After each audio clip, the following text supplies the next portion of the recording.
Good morning, everyone. I want to welcome you to the Wednesday, June 28th, 2017 Placer County Transportation Planning Agency Board of Directors meeting. We will begin with a happily called roll by our fine Miss Solby. Flag salute. Oh, Sorry. what? Yeah, and then, thank you, yeah. Baker. Here. Broadway. Here. Hush. Holmes. Here. Nader. Here. Rohan. Here. Stokely. We're good? Now we'll have the flag salute. Please join me. I pledge allegiance to the flag of the United States of America and to the republic for which it stands, one nation, under God, indivisible, with liberty and justice for all. Thank you.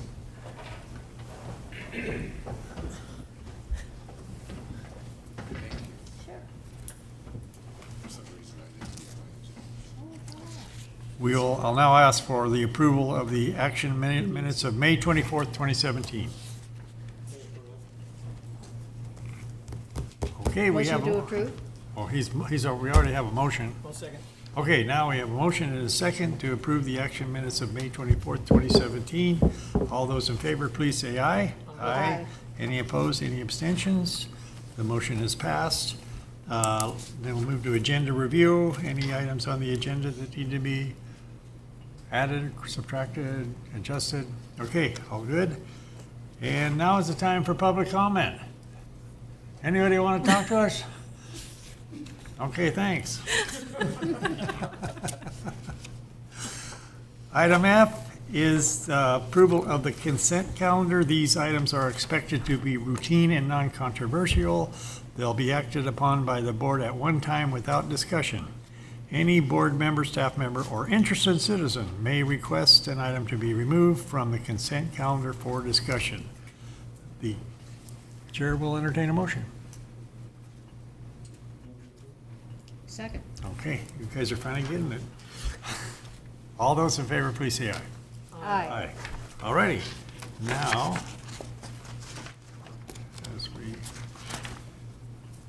we will adjourn as the Placer County Transportation Planning Agency and convene as the Western Placer Consolidated Transportation Services Agency.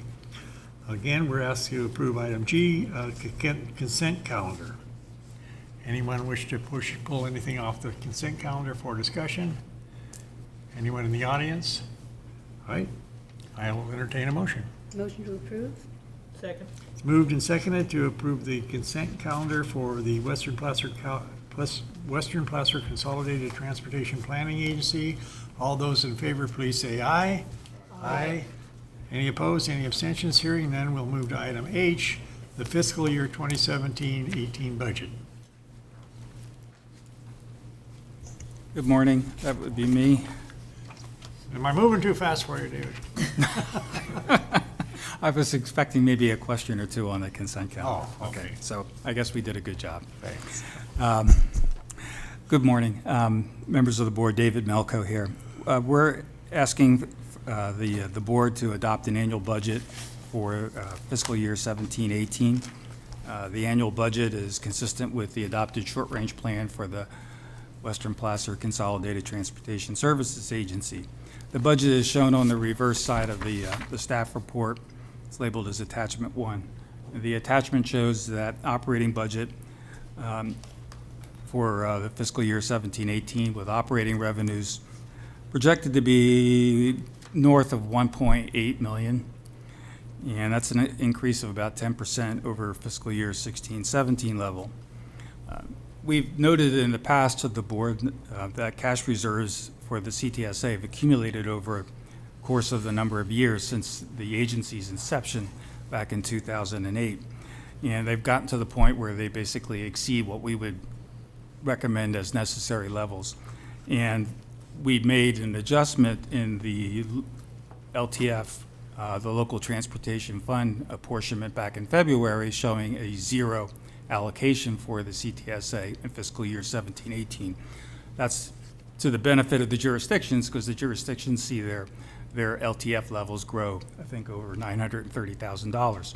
So this budget, basically, the staff is proposing, as I noted, to forego the LTF allocation for 17-18 and to work down those reserves. And the operating expenditures in the budget total north of 1.6 million, which is about 1% less than compared to 16-17. So at the end of the year, we're projected to have about $194,000 surplus, which will be carried over, and we'll start the cycle again of where we have build up the reserves again. The spending down of the reserves has required us to make some adjustments, and those adjustments are shown on the attachment in the column shown difference proposed versus the fiscal year 16-17 budget. And most of the adjustments are noted in the programs.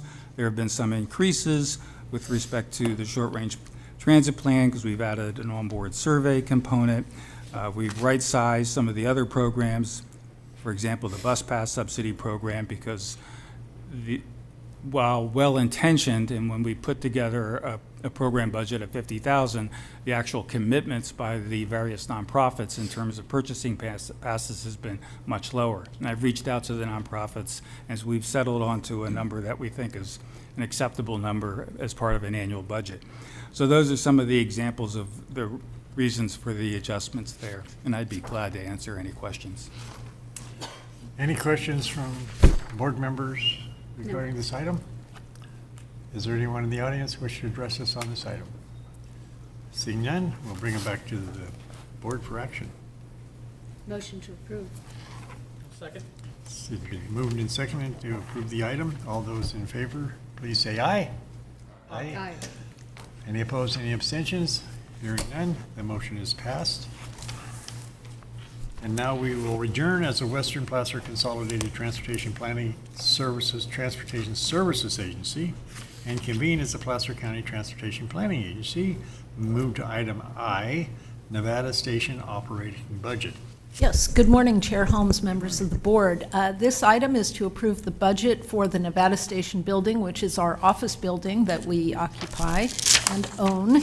And by way of background, we purchased the building back in 2003, and because PCTPA is designated in state statute as opposed to being a joint powers agency, we don't specifically have certain abilities under the law to bond for our office building. So technically, the South Placer Regional Transportation Authority is the owner of the building, but under an agreement between the two entities, PCTPA does all of the management, all of the revenue collection and administration of the building, as well as the bonds.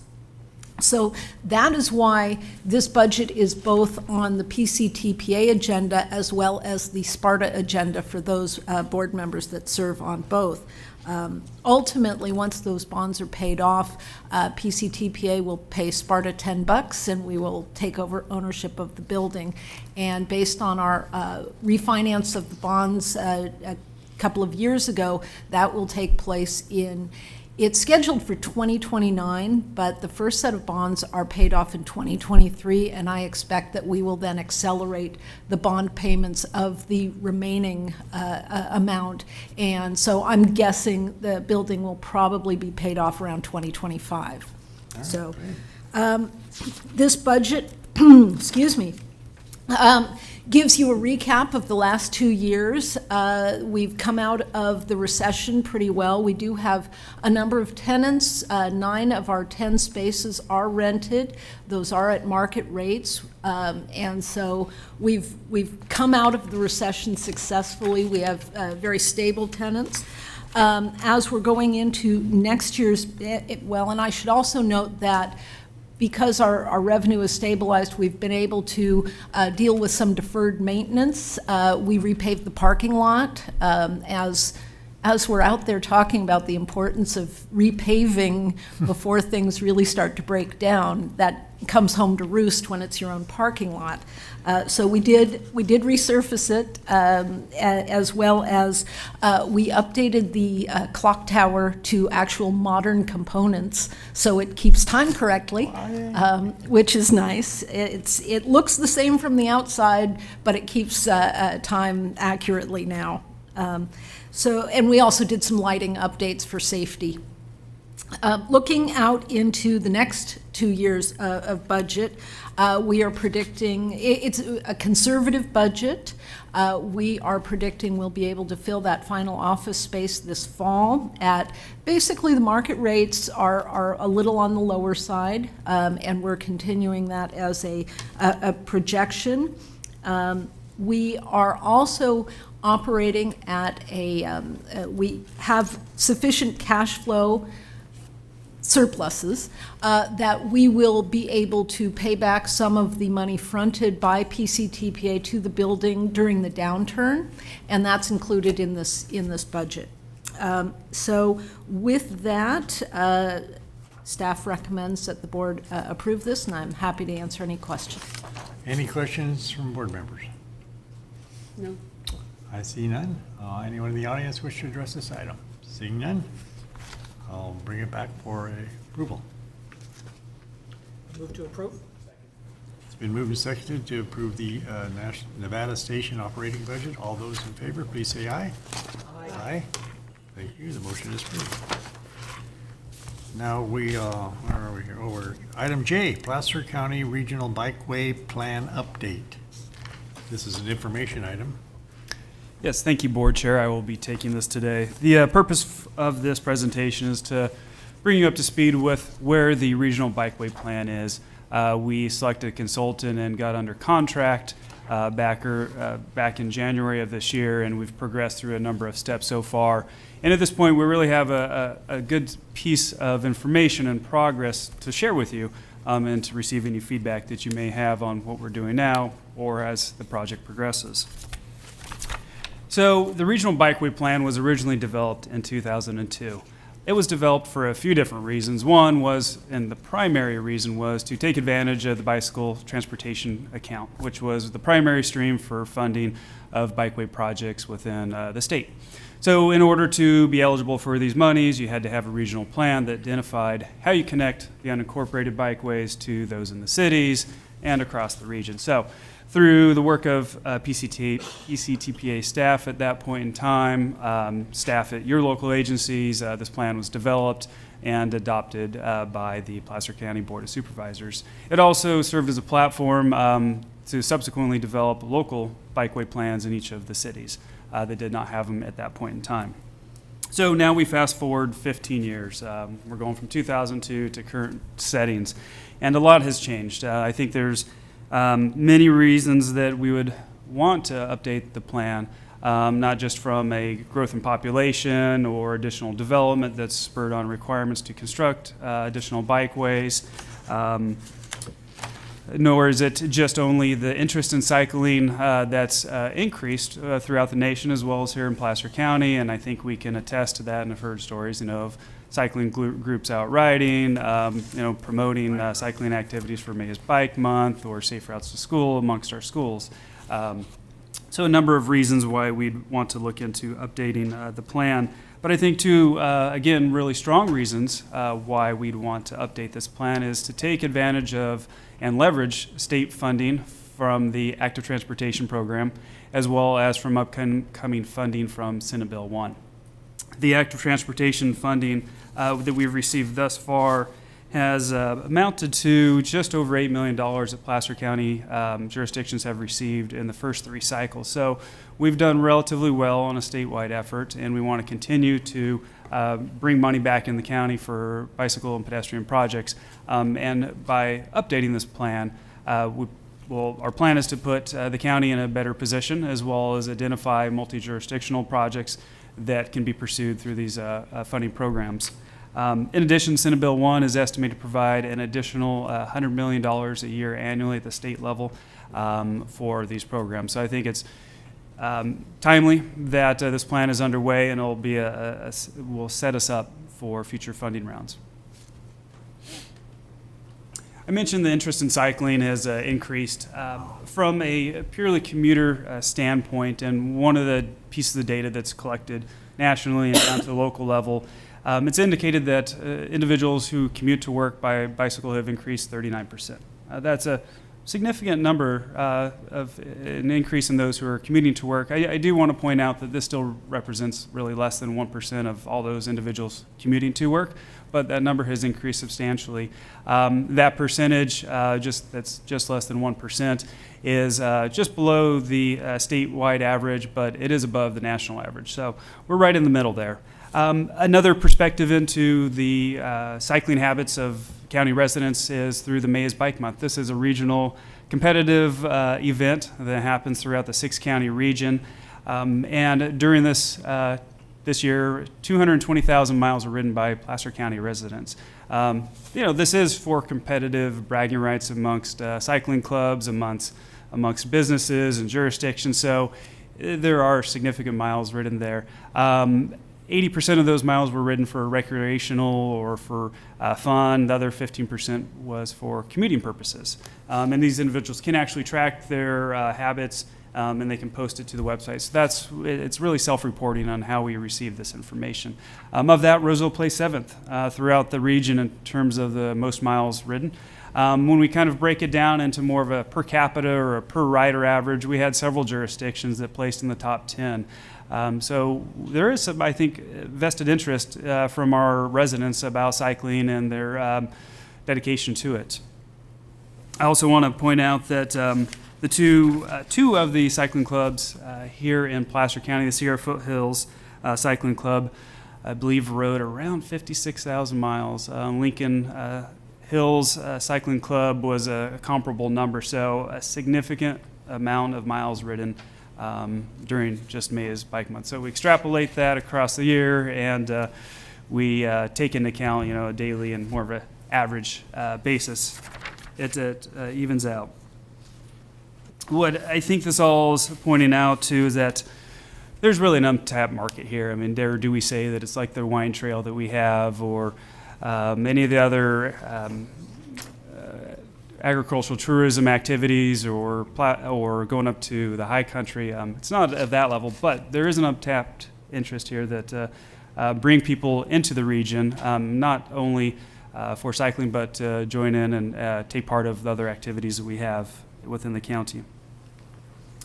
And I want to set the context here, just to make sure that we know what we're talking about. When we're talking about cycling, we're talking about 3 primary bicycle types of facilities. Those are a Class 1 bike path, that is a separated bikeway that it's separate from the road. The image up on the screen is more of a rural context, but I think we can all imagine the separated bike path within some of our incorporated cities.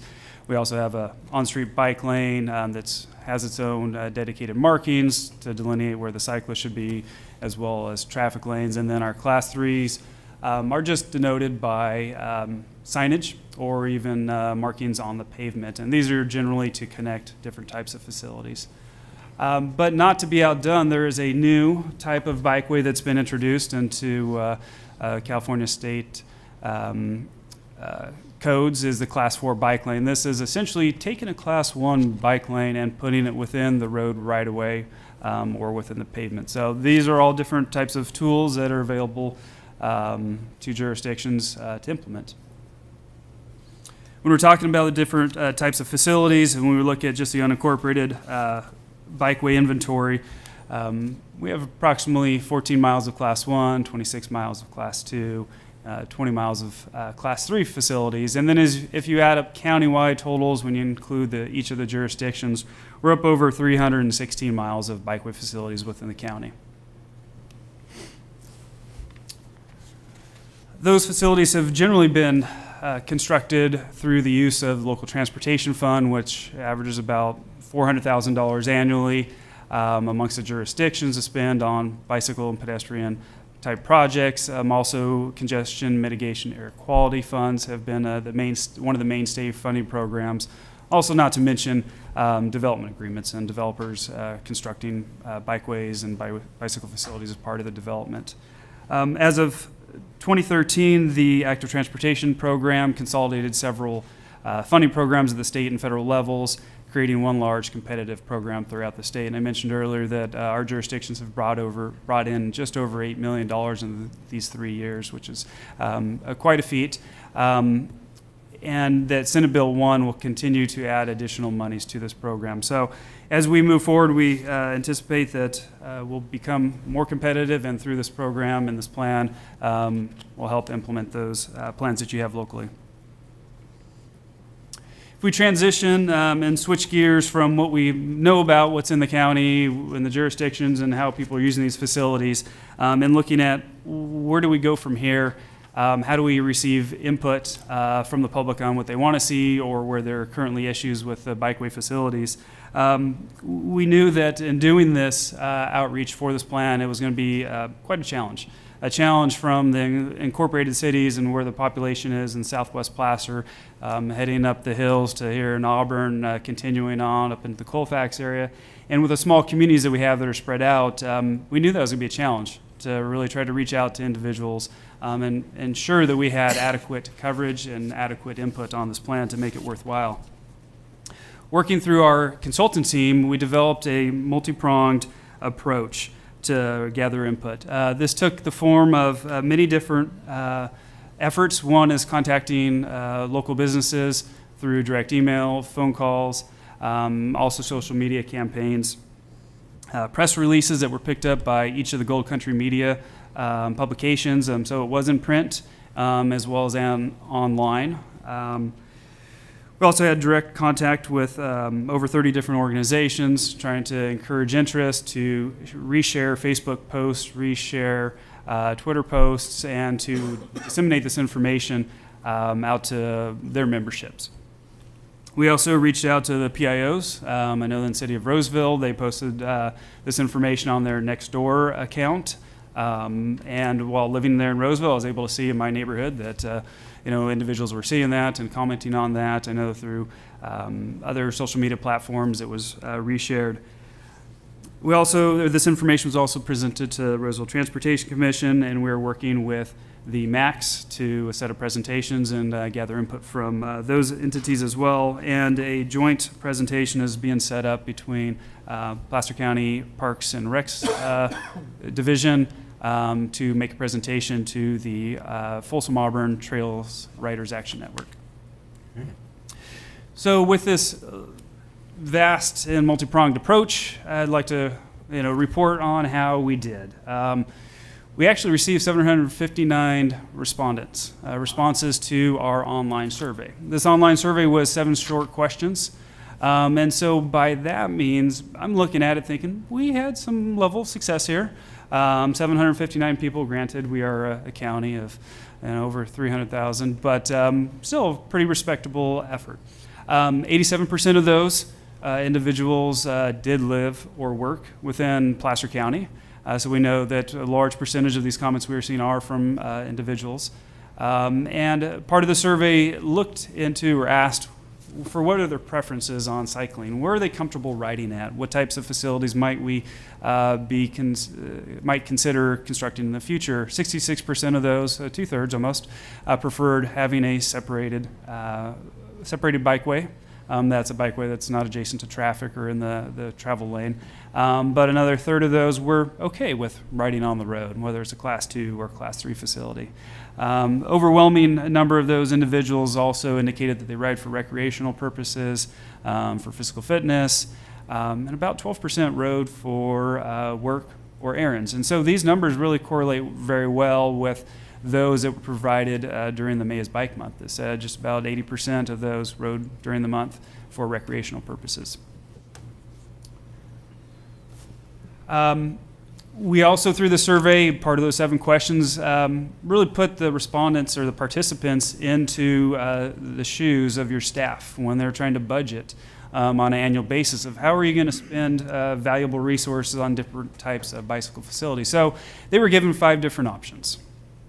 Each of these options had a different cost. And those costs are shown by the number of coins label next to each photo, and how much of that type of facility would they receive for the coins. So they had 10 coins. They had to decide, am I going to spend 5 coins on 1 mile of a shared use path, or am I going to put all 10 of my coins on 1 mile of bike lane striping? So they had to go through this exercise, and we did hear early on that, well, I don't want to devote all 5 coins to 1 mile. Can I do maybe a half mile or 2/10 of a mile? And we thought about it with our consultant team and decided, this is really what staff go through when they decide how to budget. And for us to build, or for someone to build 2/10 of a mile of bikeway, I don't know that that'll receive that warm of a welcome from the overall public. So we kept with this format, and what we found was that the way I'm presenting it here is the number of the most votes. So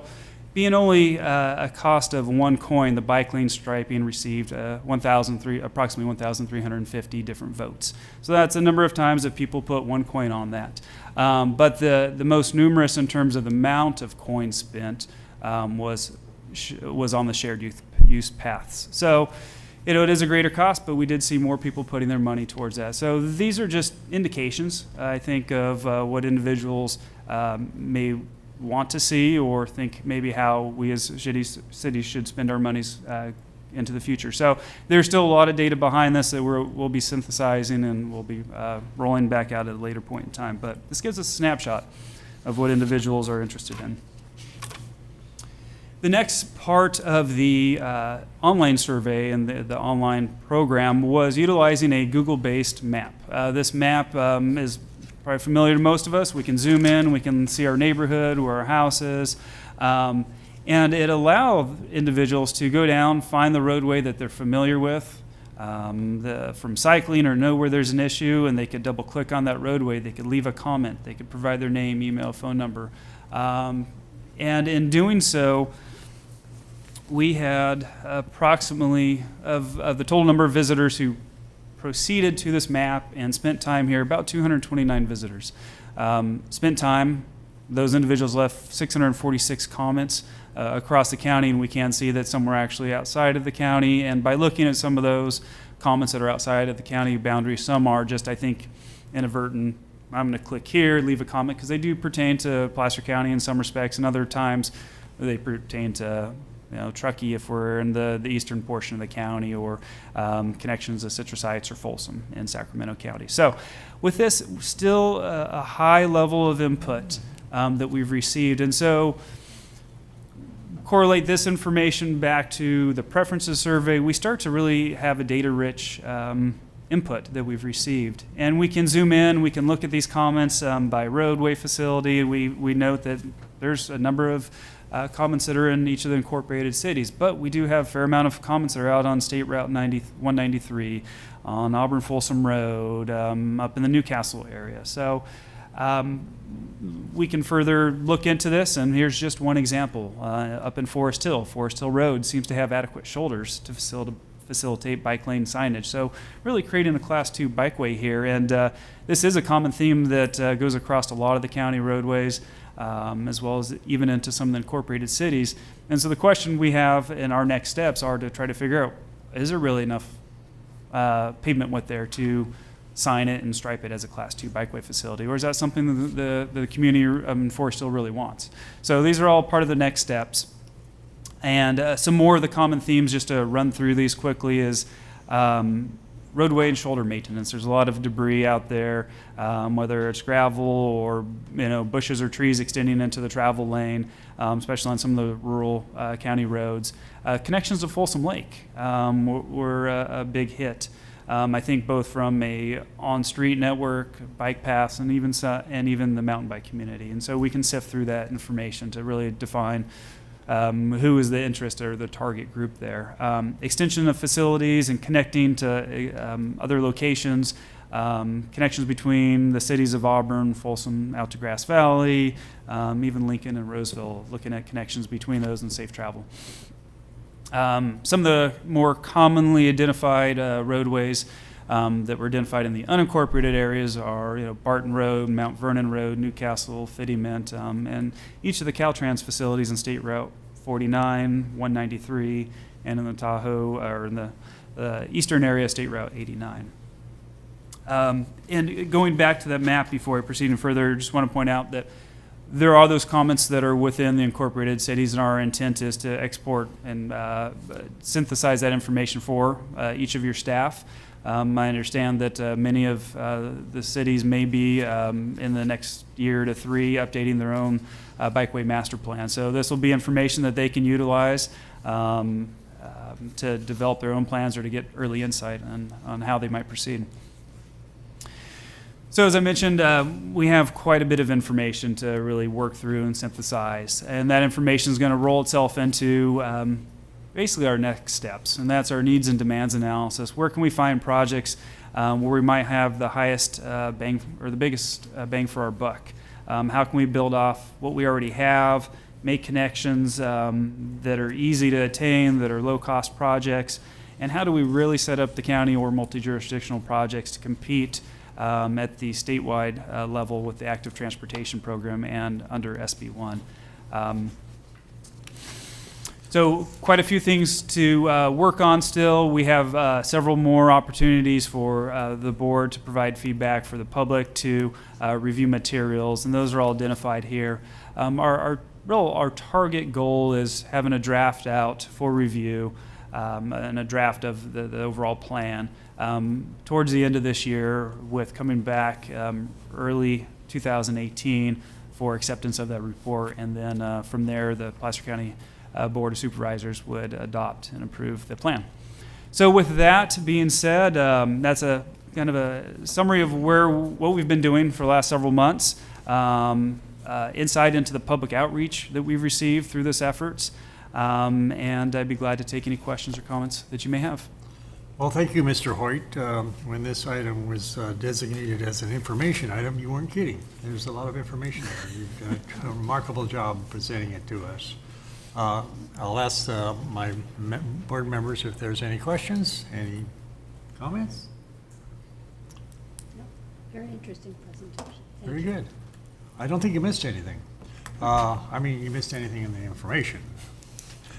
Anybody out there want to talk to us about this item? Good.